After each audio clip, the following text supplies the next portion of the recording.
আসসালামু আলাইকুম, সবাই কেমন আছেন? আজকে আমরা অ্যাডোবি ফটোশপ 7 দিয়ে কিভাবে মোজা নকশা পরিষ্কার করব এটা দেখব। এটা হতেছে আমার আরেক ভাই কমেন্ট করছিল যে অ্যাডোবি ফটোশপ 7 দিয়ে কিভাবে মোজা নকশাটাকে পরিষ্কার করা যায়। আচ্ছা, এটা করার জন্য প্রথমে ফাইলে যাবেন, ফাইলের দিকে ওপেন করবেন। ওপেন থেকে যেখানে আপনার ম্যাপটা আছে সেই ম্যাপটাতে সিলেক্ট করে নেবেন। ধরেন আমি এই ম্যাপটাকে পরিষ্কার করব, তো এটা আমরা ওপেন করলাম। ওপেন করার পরে এখানে লক করা আছে, তো এই লকটা আমরা একটু আনলক করে দেব।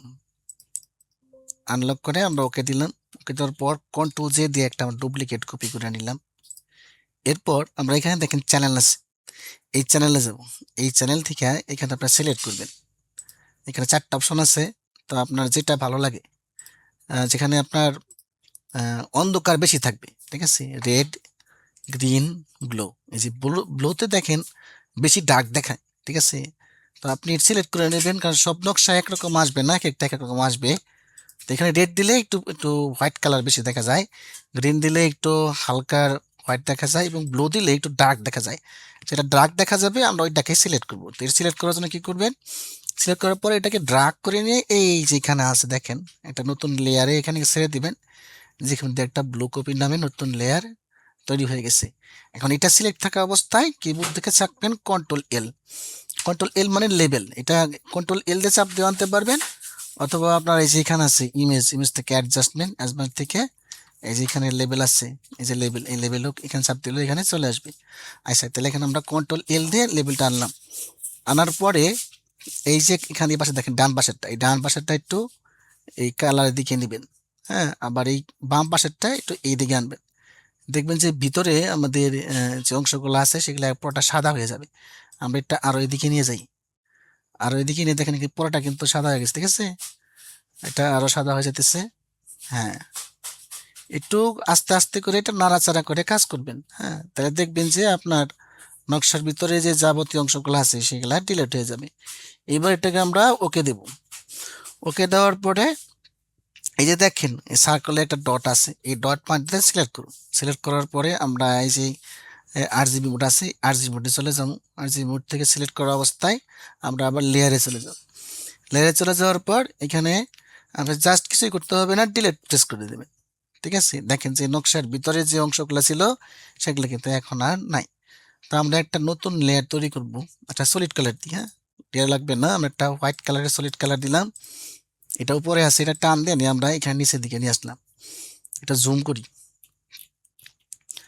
জুম করলে আপনি বুঝতে পারবেন যে আপনার নকশার কি অবস্থা আছে। দেখেন এই নকশাটা কিন্তু আপনার পুরোটাই হয়ে গেছে, সাদা হয়ে গেছে, এবং এর যে কালো অংশগুলো ছিল এই কালো অংশগুলো এখন আর নাই।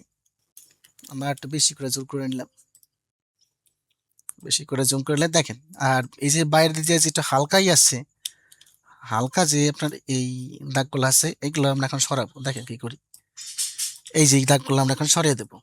আচ্ছা, এখন আমরা নকশাটাকে সিলেক্ট করলাম। সিলেক্ট করার পর আবার কন্ট্রোল এল দেব। এল দেওয়ার পরে যেখানে যে ইগুলো আছে, পিনগুলো আছে, এই যে কোনো একটা নিবেন আর কি, নিয়ে দেখবেন যে কোনটা ভালো হয়। তো ধরেন আমি এটা সিলেক্ট করলাম। সিলেক্ট করার পরে আমি যদি এটা আবার এদিকে আনি, দেখেন ওই যে দাগগুলা পুরোটাই আবার চলে যেতেছে। এখন কিন্তু পুরোটাই চলে গেছে। এখন এই কালারটা আমরা একটু এদিকে আনি। হ্যাঁ, দেখেন এটা কিন্তু আমাদের কালার হয়ে গেছে। ওকে দিলাম। ওকে দেওয়ার পর আমরা একটু জুম কমে নিলাম। দেখেন এখন নকশা কিন্তু পুরোটা একদম পরিষ্কার হয়ে গেছে। হ্যাঁ, এটা একটা কাজ আছে, কাজটা হলো এখানে কন্ট্রোল চিপে এখানে চাপ দিবেন। চাপ দেওয়ার পরে এই যে এখানে যাবেন এডিট, এডিট থেকে যাবেন ফিল কালার। ফিল কালার দিয়ে ফোরগ্রাউন্ড কালার আর শেষ ব্যাকগ্রাউন্ড কালার আছে, আপনি এখান থেকে কালার নিতে পারেন। এই যে আমি এখানে ব্ল্যাক দেবো, ব্ল্যাক দিয়ে ওকে দিলাম। দেখেন এই যে এখন কিন্তু সুন্দর করে আপনার ব্ল্যাকটা সুন্দর বোঝা যাচ্ছে, ঠিক আছে। আর এই যে সাইডে যে কালো দাগগুলো আছে এগুলা যে ডিলেট চাপ দিয়া সিলেক্ট করবেন আর ডিলেট চাপ দিবেন, দেখবেন যে এটা অটোমেটিক চলে যাবে।